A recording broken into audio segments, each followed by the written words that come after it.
CEAP, Centro Espírita Altivo Panfiro. Uma casa de amor. Bom dia a todos. Nós vamos estudar a Revista Espírita de 1858. Mas antes, vamos ler o Evangelho. O capítulo 3, Há muitas moradas na casa do meu Pai. O item 13, mundo de expiações e de provas. Que posso dizer dos mundos de expiações, que já não seja do vosso conhecimento, visto que é suficiente observar a terra que habitais, a superioridade da inteligência de um grande número de seus habitantes indica que a terra não é um mundo primitivo, destinado à encarnação de espíritos recém-saídos das mãos do Criador. As qualidades inatas que possui são a prova de que eles já viveram e de que realizaram um certo progresso. Mas os numerosos vícios aos quais estão inclinados também são um indício de uma grande imperfeição moral. Eis porque Deus os colocou sobre uma terra ingrata para lhe expiarem suas faltas, por um trabalho penoso e pelas misérias da vida, até que tenham mérito para irem para um mundo mais feliz.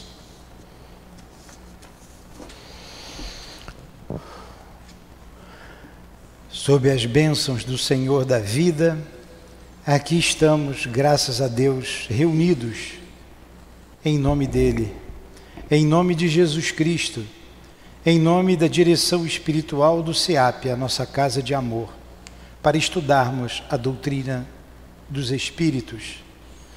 Inspira-nos, Senhor, através dos Teus emissários de amor, através do altivo, dos guias da nossa casa, através de Allan Kardec, que escreveu esta revista, em nome desses espíritos amigos, queridos de nossas vidas, em nome do amor, em nome do nosso amor, Lourdinha, do teu amor, Jesus, e do amor de Deus, nosso Pai, é que iniciamos os estudos em torno da Revista Espírita, amanhã de hoje. Que assim seja. Graças a Deus.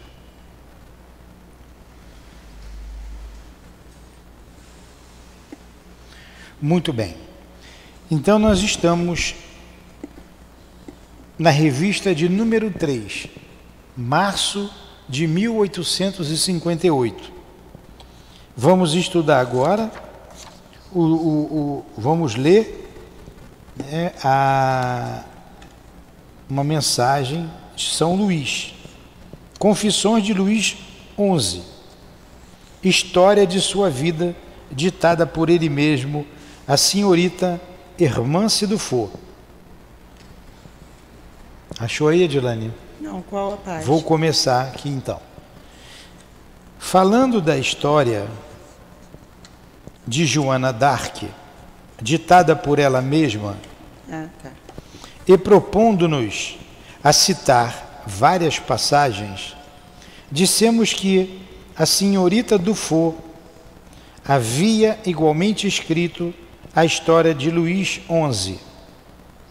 Esse aqui é o São Luís, viu, Adilane? Esse Luís XI, que foi rei da França, sim, é o nosso patrono no livro, no estudo da mediunidade aqui em nossa casa.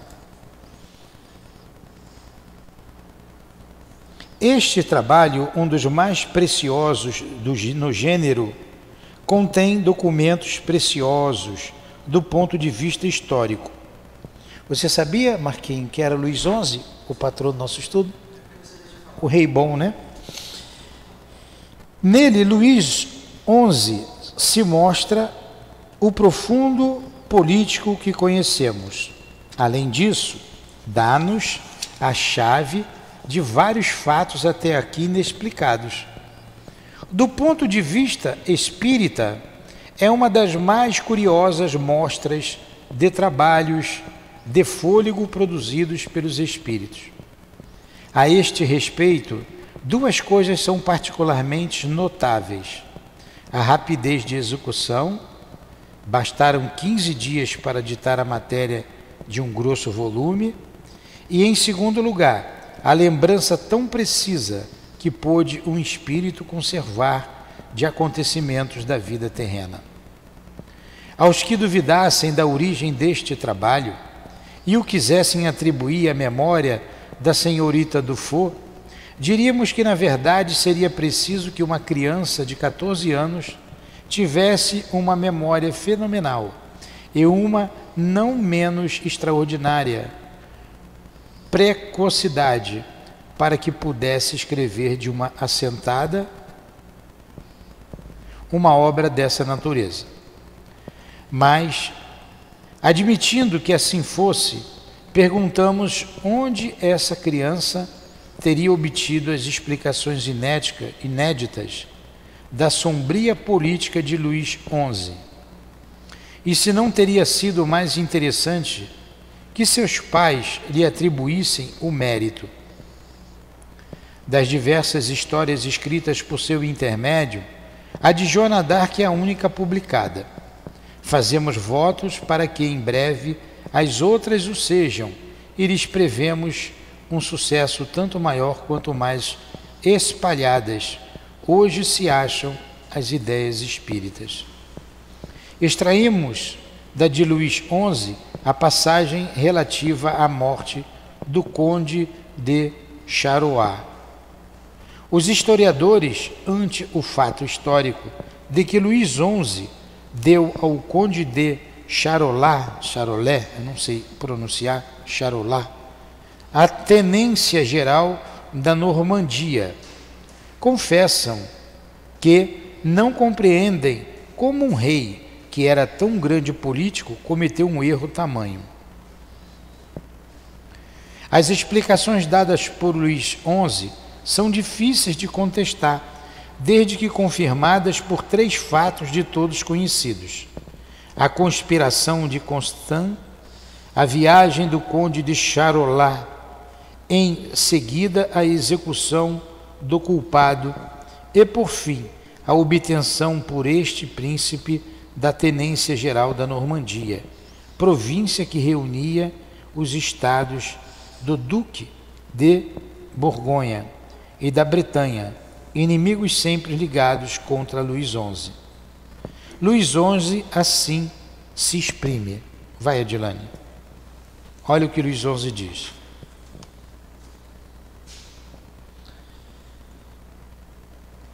O conde de Charolais foi gratificado com a tenência geral da Normandia e uma pensão de 36 libras. Era uma imprudência muito grande aumentar desse modo o poder da casa de Borgonha.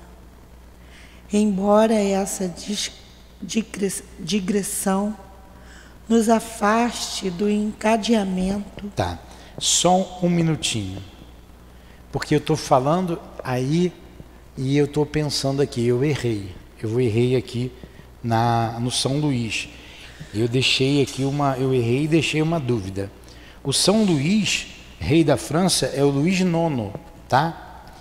E o Luís IX, que é o rei bom, que governou a França de 1226, deixa eu ver aqui na enciclopédia, tá? É o Luís IX que é o patrono do nosso estudo, o rei Luís, aqui do encontro de mediunidade, estudo de mediunidade nossa. Esse O é São Luís Luís, as mensagens que são dadas na Revista Espírita, as mensagens que são dadas, melhor dizendo, a minha cabeça está voando, que são dadas no Livro dos Médiuns, algumas respostas dadas no Livro dos Espíritos, e que fala Luís, Rei Luís, é o Luís IX, não é o Luís XI.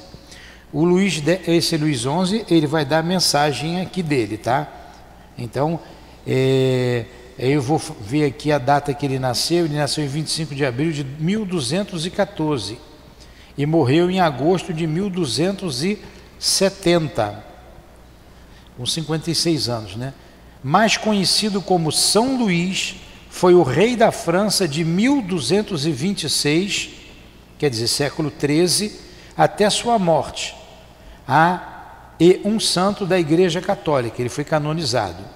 Ele era filho de Luís VIII e da rainha Branca de Castela, que governou o reino como regente até São Luís adquirir a maioridade. Foi o 42º rei da França. Tá bom? Esse, o Luís IX, que é o São Luís. O Luís XI, já que a gente está estudando, vamos ver tudo direitinho aqui, né? Ó. Quem foi Luís XI, rei da França? Aí tá. Tá.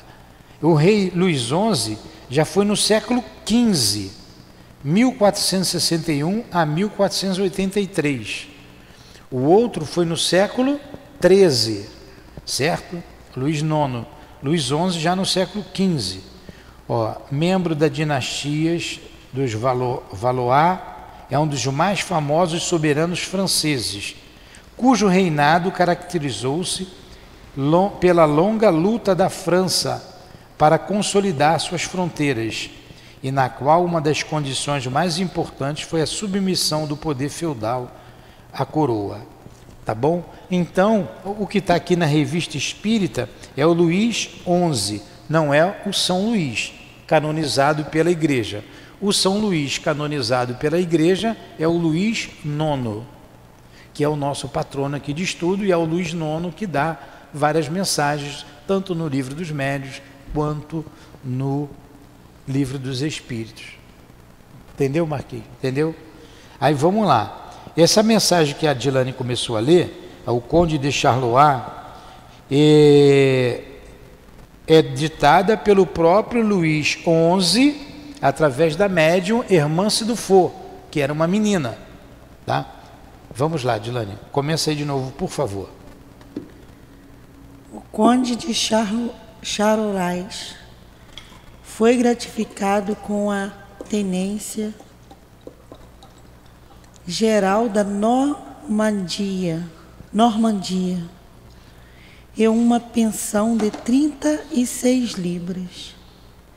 Era uma imprudência muito grande aumentar desse modo o poder da casa de Borgonha.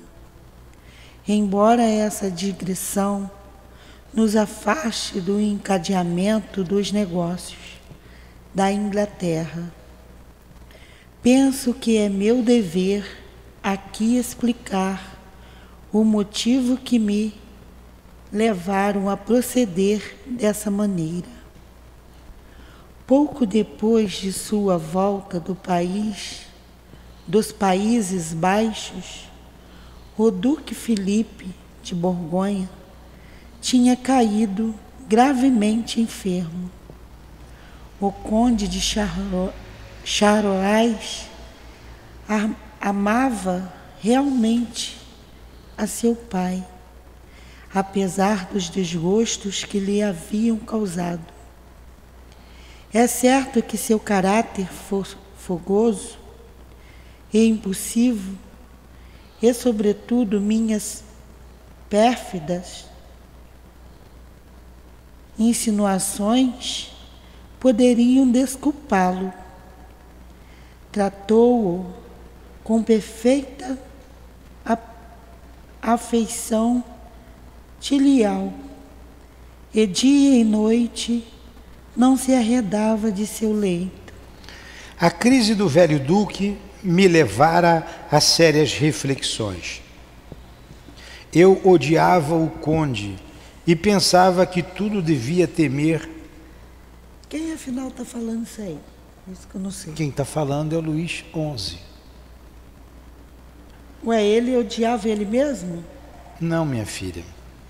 Vamos lá. Ele está aqui justificando por que ele colocou o conde de Charleroi como tenente-geral da Normandia, que para os historiadores foi um erro. Então ele está explicando isso, depois de morto ele está explicando. Ó, aí abre aspas, aqui ó.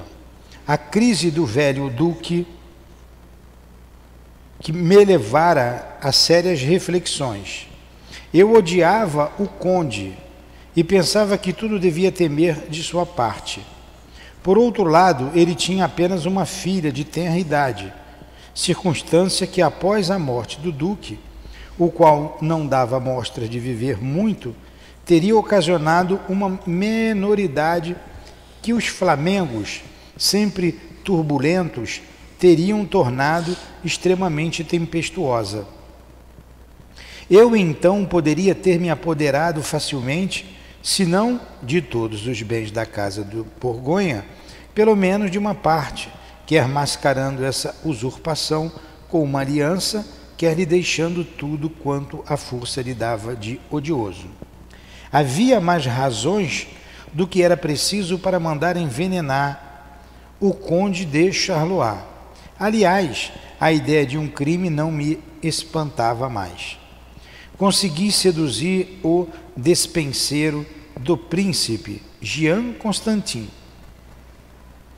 A Itália era uma espécie de laboratório dos envenenadores, pois foi para lá que Constantin mandou Jean de Yves, que havia conquistado mediante uma soma considerável e que lhe seria paga ao regressar. De Yves quis saber a quem se destinava o veneno. O despenseiro teve a imprudência de confessar que era para o conde Charleroi. Depois de se desincumbir de sua tarefa, de Yves apresentou-se para receber a soma combinada, mas em vez de lhe pagar, Constantino o cobriu de injúrias. Furioso com a recepção, de Yves jurou vingar-se. Foi ao conde de Charleroi e contou-lhe tudo quanto sabia. Constantino foi preso e conduzido ao castelo de Ripemode.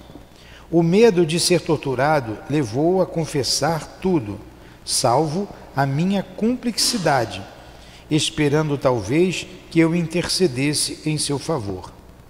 Já se achava no alto da torre, local designado para o suplício, e já se preparavam para o decapitar, quando manifestou o desejo de falar ao conde.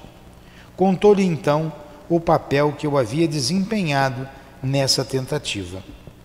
A despeito do espanto e da cólera que experimentou, o conde de Charleroi calou-se e os presentes apenas puderam fazer vagas conjecturas, baseados nos movimentos de surpresa provocados pelos relatos.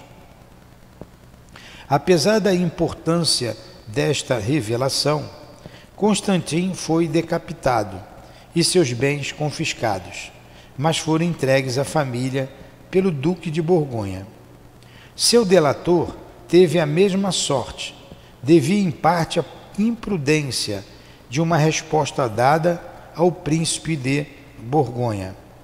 Este lhe havia perguntado se, caso a soma prometida lhe tivesse sido paga, ele teria denunciado o complô. Ele teve a inconcebível temeridade de responder que não. Quando o conde veio a Tours, pediu-me uma entrevista particular.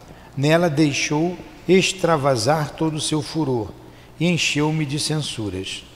Acalmei-o, dando-lhe a tendência geral da Normandia e a pensão de 36.000 libras. A tendência geral não passou de um título decorativo, quanto à pensão, recebeu apenas a primeira parte. Caramba, entendeu a história, o complô? Vamos lá, vou explicar aqui, que eu sei que ficou meio confuso. Os historiadores dizem que foi de muita imprudência o rei Luís XI conceder a Normandia, né, a direção da Normandia, a esse conde, o conde de Borgonha, que é o nosso, como é o nome dele? Como é que eu acabei de ler o nome dele aqui? O conde Charlois. O conde Charlois. Olha, vou ler aqui novamente, antes da confissão dele, para vocês entenderem. Ó. Os historiadores, ante o fato histórico de que Luís XI deu ao conde de Charlois a tendência geral da Normandia, confessam que não compreende como um rei, que era tão grande político, cometeu um erro tão grande. Como que Luís XI, um rei muito político, muito articulado, ele entrega a Normandia a um camarada que não era da confiança dele nem de ninguém na França? Esse que é o fato. E ele explicou o que foi que aconteceu. Ele também não gostava do camarada. Então, ele queria matar o camarada. Chamou uma pessoa, né, eu não vou lembrar mais esses nomes aqui, chamou lá o Ivne, né, chamou um, e disse assim, ó, vamos envenenar o conde. Vamos envenenar o conde. Tudo por dinheiro, olha como é que é essa trama. Ele falou assim, concordou, foi na Itália, disse que a Itália era o país, né, dos envenenadores, o lugar do veneno bom, né? Foi lá e contratou um camarada que fazia veneno, contratou o veneno. O camarada perguntou para quem era e ele cometeu a imprudência de dizer, é para envenenar o conde de Charlois. E na hora de pagar, o senhor Ivne não pagou. Ainda falou um monte de impropérios para o que fez o veneno. Quem fez o veneno ficou pau da vida e disse, vou me vingar. Foi lá até o conde de Charlois e entregou tudo, caguetou. Ó, foram a mim, pediram veneno, foi fulano de tal, vão te envenenar. O fulano de tal foi preso, né? Aí o conde, pô, que história é essa? O fulano de tal contou, foi preso e contou tudo o que aconteceu. Só não falou que o rei Luís XI estava por trás de tudo, porque estava na esperança do rei Luís salvá-lo da morte, que ele estava preso e seria condenado à morte. Mas quando ele viu que ia morrer, que história, hein? Quando ele viu que ia morrer, não tem jeito, na hora da minha execução, chamou o conde de Charlois e contou o resto da história. Ó, quem está por trás disso tudo é o rei Luís XI da França.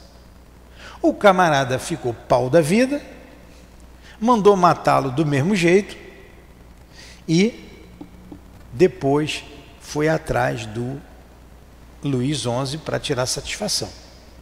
E o delator, como os bens dele foram entregues lá à família, o que tinha delatado foi até o conde e disse, olha só, eu tenho direito disso aí, pô.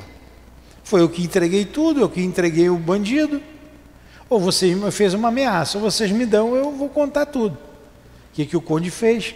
Mandou matá-lo também, creu. Aí foi lá no Luís XI, chegou lá no Luís XI, ele confessou aqui, ele falou uma porção de impropérios para ele, uma porção de coisa. O que o Luís XI fez para conter a fúria dele? Deu o reinado da Normandia para ele. E mais um salário de 36, como é que é? 36 mil libras, uma pensão de 36 mil libras. Mas olha que rei danado, olha o que ele fez. A tenência geral não passou de um título decorativo, né? Porque quem continuou mandando foi ele. E quanto à pensão, ele recebeu apenas a primeira parte, quer dizer, uma pensão de uma parte, uma primeira parte. Que cachorrada, né? Que história. Entendeu agora, Dilane? Muito bem. Vamos aqui então essa aí foi a história de Luís XI, contada por ele mesmo, através de Hermance Dufour. Vamos para o segundo título da revista, da terceira revista espírita, de março de 1858. A fatalidade e os pressentimentos. Instruções dadas por São Luís. Agora é São Luís. É outro Luís, está entendendo, Dilane? Entendi. São Luís. Um dos nossos correspondentes escreveu-nos o que se segue. Vai lá, Dilane, pode ler. Liga esse ar aqui, tá quente para chuchu.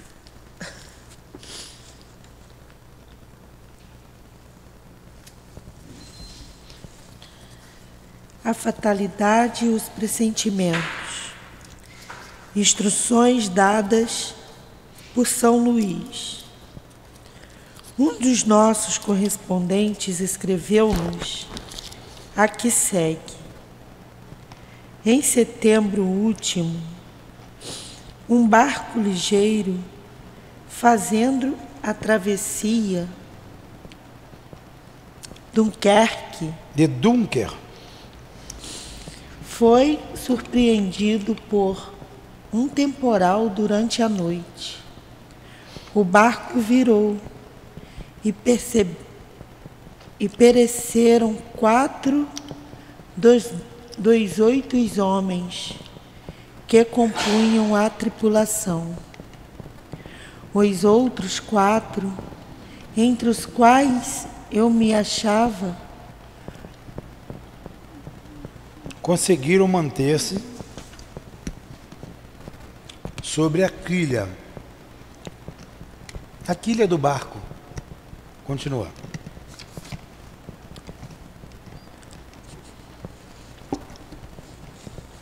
Ficamos a noite inteira nessa horrível posição, sem outra perspectiva, senão a morte, que se nos afigurava inevitável e da qual já sentíamos todas as angústias. Ao romper do dia, o vento nos empurrou para a costa e pudemos ganhar a terra a nado. Porque nesse perigo, igual para todos, apenas 4 sucumbiram. Note que, a meu respeito, é a 6ª ou a 7ª vez que escapo a um perigo tão iminente e mais ou menos nas mesmas condições. Sou realmente levado a pensar que mão invisível me protege.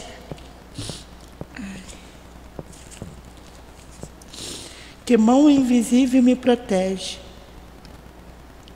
Que fiz eu para isso? Não sei muito. Sou uma criatura sem importância e sem utilidade neste mundo, e não me gabo de valer mais que os outros. Longe disto, entre as vítimas do acidente, havia um digno eclesiástico, modelo de virtude evangélica, e uma venerável irmã de São Vicente de Paulo, que ia cumprir uma santa missão de caridade cristã. Parece que a fatalidade representa um grande papel em meu destino. Os espíritos não se achariam ali para alguma coisa? Seria possível conseguir deles uma explicação a respeito, perguntando-lhes, por exemplo, se não eles que provocam ou contornam os perigos que os ameaçam? Entendeu a história, Marquinhos? Entendeu? Você entendeu que você leu? Eu entendi. Então, vamos lá. teve um acidente, um correspondente escreveu para Allan Kardec, teve um acidente com uma embarcação. O barco virou, tinham 8 pessoas, 4 morreram, 4 sobreviveram. Uma das que sobreviveu escreveu essa carta para Allan Kardec, dizendo: já é a 6ª ou 7ª vez que quase morro, que consigo escapar de um perigo iminente. Por que os outros morreram?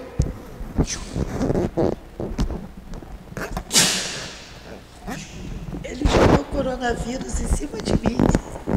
Vou morrer sozinho? Mas não vou mesmo. Por que os outros morreram e eu não?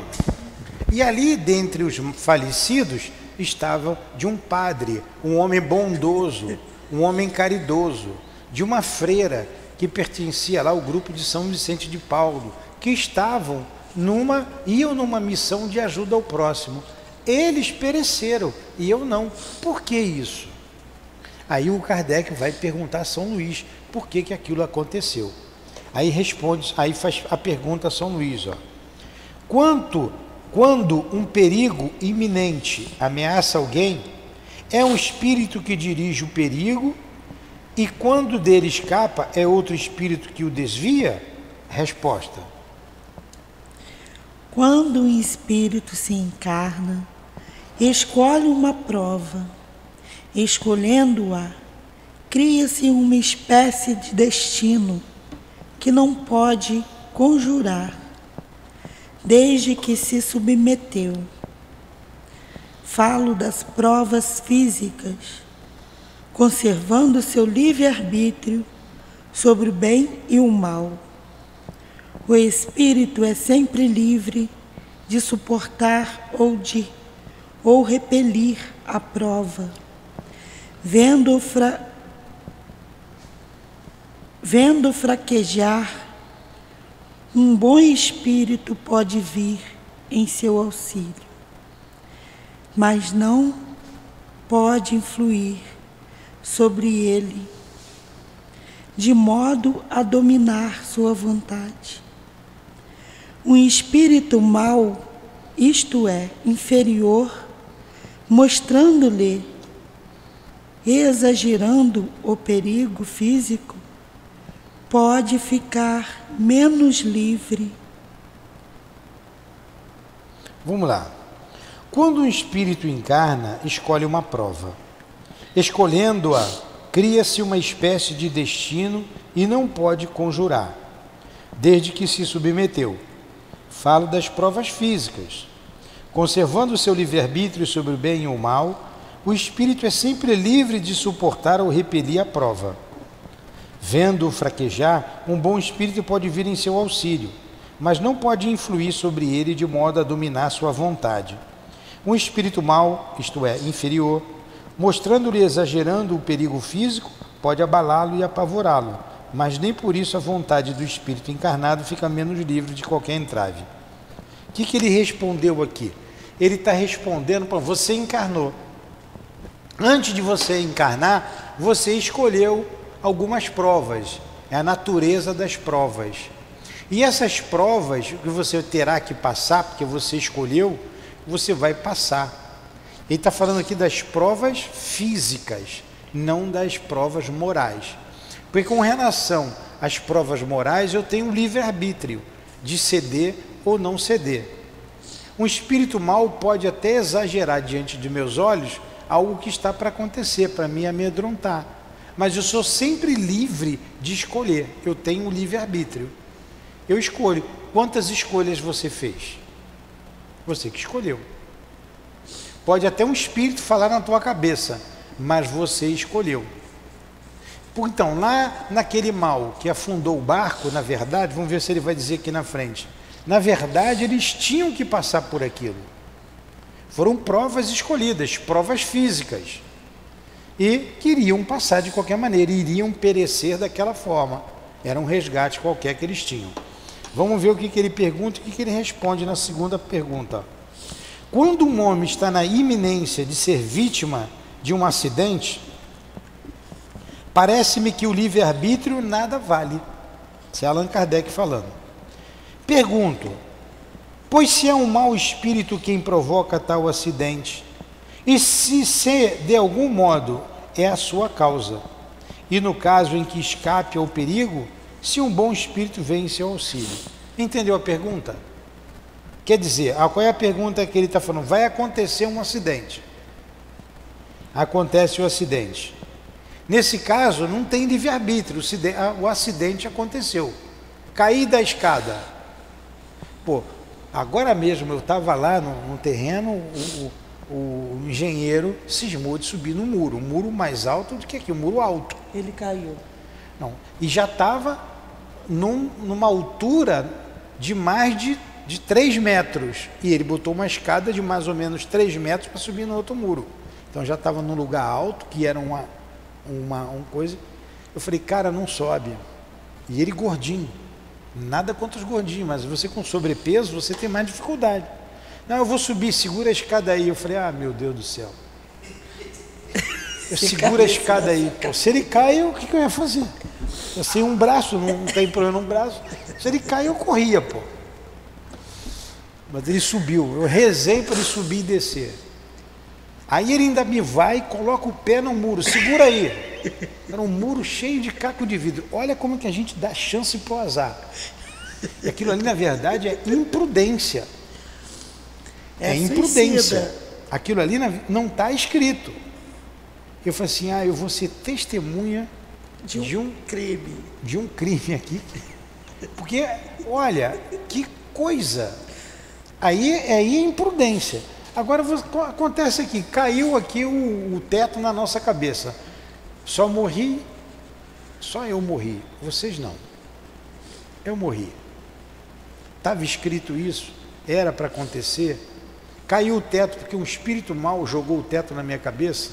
E vocês foram salvos porque um espírito bom salvou vocês? Essa é a pergunta que ele está fazendo.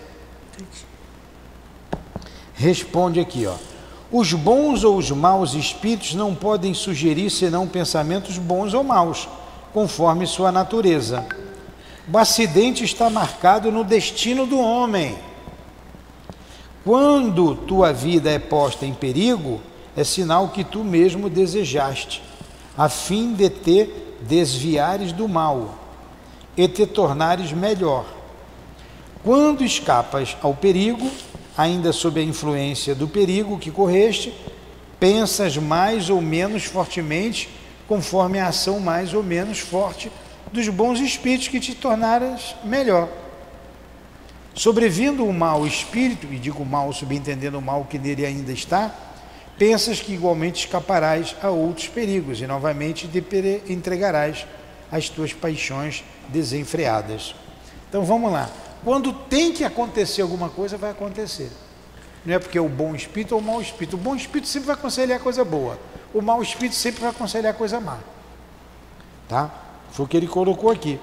Agora, o acidente estava marcado no destino do homem. Aquele barco iria afundar. Ele ia morrer de uma morte violenta, de um afogamento. Foi o que aconteceu. Mas não estava no destino dos outros 4 perecerem naquelas condições. Aí ficaram segurando no barco, na quilha do barco. Pergunta número 3. A fatalidade que parece presidir os destinos materiais de vossa vida, de nossa vida, ainda seria então um efeito do nosso livre-arbítrio? Pergunta boa, né? Está tudo lá no Livro dos Espíritos. A fatalidade que parece presidir aos destinos materiais de nossas vidas, de nossa vida, ainda seria o efeito do nosso livre-arbítrio? Dê a resposta, Dilane. Tu mesmo escolheste a tua prova. Quanto mais rude for e melhor a suportares, tanto mais te elevas. Os que passam a vida na abundância e na felicidade humana são espíritos fracos que ficam estacionários. Assim, o número dos infortunados, ultrapassa de muito o dos felizes deste mundo, de vez que, em geral, os espíritos escolhem a prova que lhes dê mais frutos. Eles veem muito bem a futilidade de vossas grandezas e de vossos prazeres, aliás. Aliás, a vida mais feliz é sempre agitada, sempre perturbada, mesmo quando não o seja, por meio da dor. Então nós mesmos escolhemos as nossas provas. A prova da pobreza, a prova da riqueza. Por que você veio pobre? Há um motivo. Você veio para ter um aprendizado. Os caminhos que você percorre é livre-arbítrio. E você mesmo escolheu. Mas foi você que escolheu, antes de reencarnar, a pobreza ou a riqueza, porque a riqueza desvia a gente do bom caminho. Vamos supor uma hipótese que você, Gabriel, na vida passada foi um homem muito rico, muito poderoso, ocioso, usava todo mundo, mas era rico. Desencarnou, passou pelo processo que teve que passar, de arrependimento, de aprendizado, e resolveu retornar à Terra e escolher uma vida simples. Pode também ser imposta por espíritos superiores uma vida de provas e de expiação. De qualquer forma, como deve ser a nossa postura? De resignação. O que é ser resignado? O resignado é aquele que compreende o que está passando e não reclama. Não é conformado. Resignado não é conformismo. O resignado, diante de uma dor, diante de uma situação que eu não posso resolver, eu não posso reclamar de Deus, nem da vida. Porque, na verdade, tudo isso foram escolhas minhas. Mesmo quando alguém impõe a nós uma expiação, ou uma prova ou uma expiação qualquer, aquela prova ou expiação é o fruto de escolhas erradas que a gente fez anteriormente na vida. Entendeu? É isso que ele está dizendo aqui. Pergunta número 4.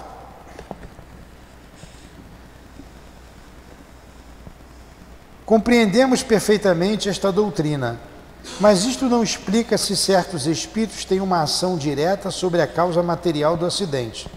Suponhamos que no momento em que um homem passa por uma ponte, esta se desmorona.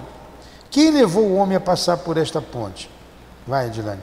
Quando um homem passa por uma ponte que deve cair, não é um espírito que o impele, é o instinto do seu destino que o leva para ela.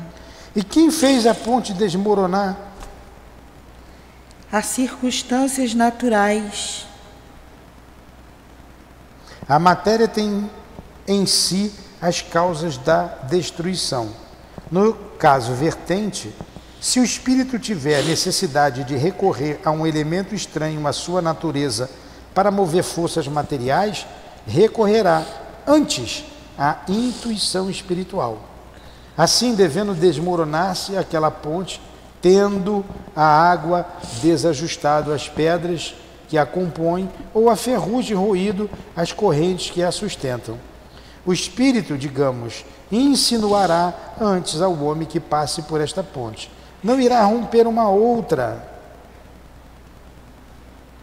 no momento em que ele passa. Aliás, tendes uma prova material do que digo.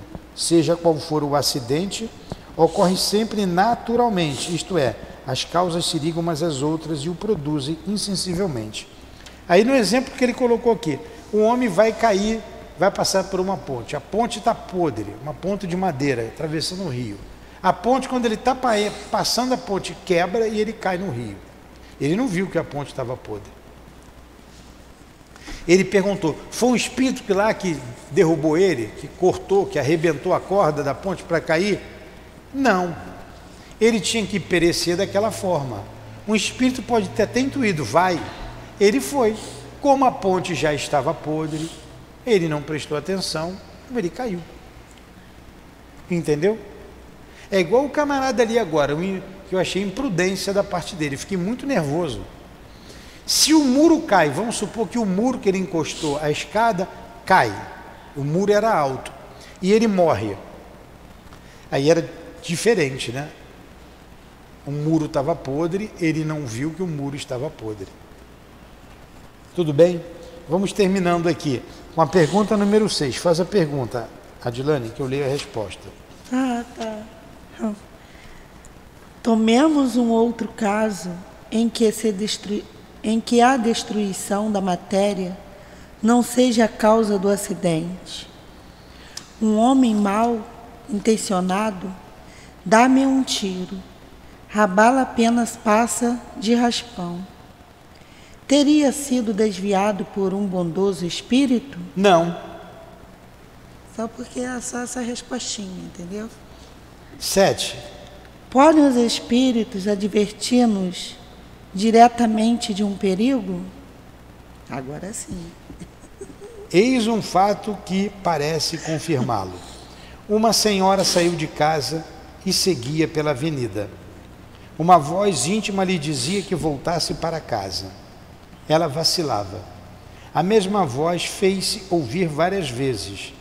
Então ela voltou, mas refazendo-se exclamou: mas que vim fazer aqui em casa? Vou sair mesmo.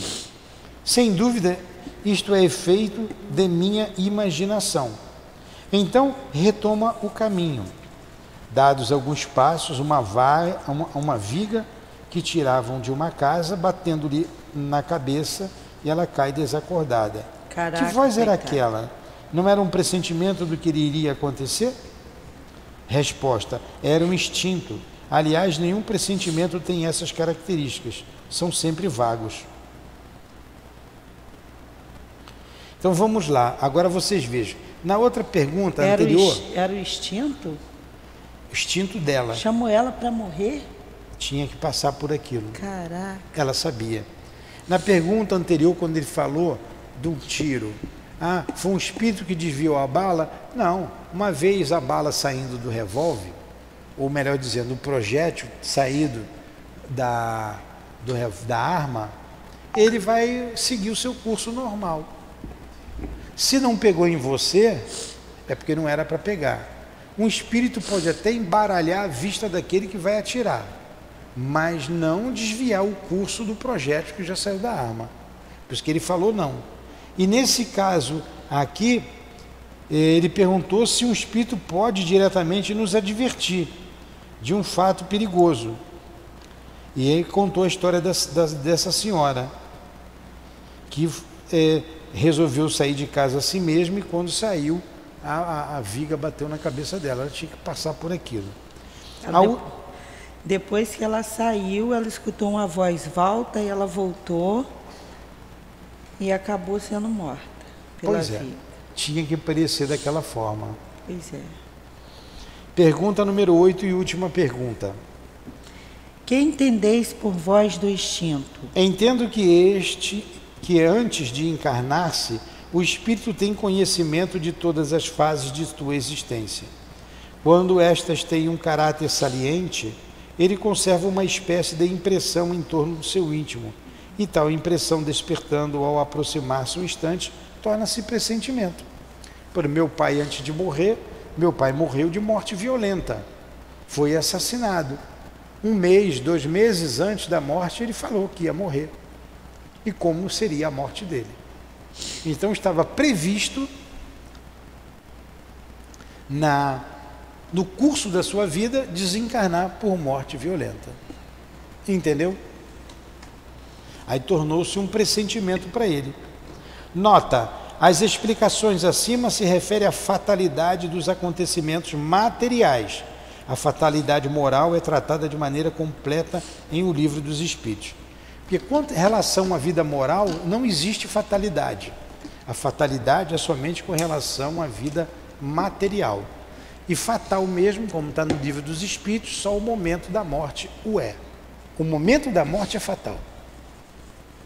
No instante, tudo pode ser resolvido. Perguntas? Não. Termina, Dilane, com a prece, por favor. Eu fiz tantas preces hoje. Querido Jesus, terminamos o nosso estudo agradecendo a Ti, agradecendo a Allan Kardec, aos espíritos guias e responsáveis por este trabalho e pela nossa casa de amor.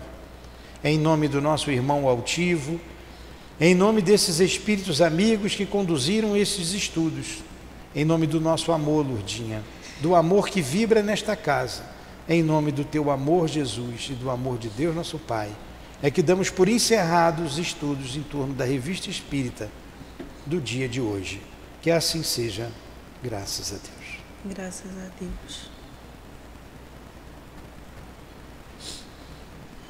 SEAP, Centro Espírita Altivo Panfiro.